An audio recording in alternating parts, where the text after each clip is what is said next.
og velkommen til et oplæg i faget videnskabsteori på Erhvervsakademiet Lillebælt.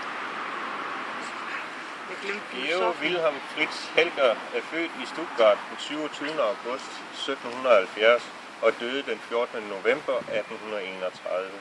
Han kom fra en velstående familie og startede som huslærer og blev senere en meget populær professor.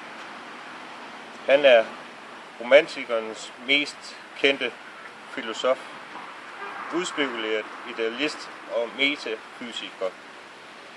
Ifølge ham eksisterer universet kun i menneskets bevidsthed, det vil sige verdensånden.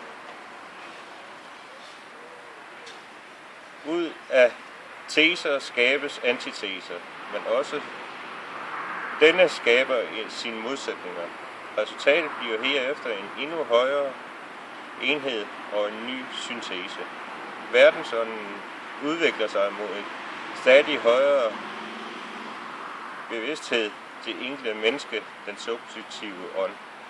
Som for eksempel som i en familie, samfund, stat, den objektive ånd.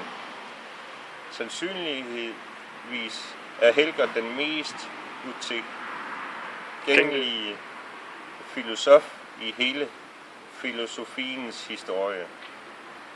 Han har påvirket vores egen Søren Kierkegaard i, hvordan man tænker og forstår verden på.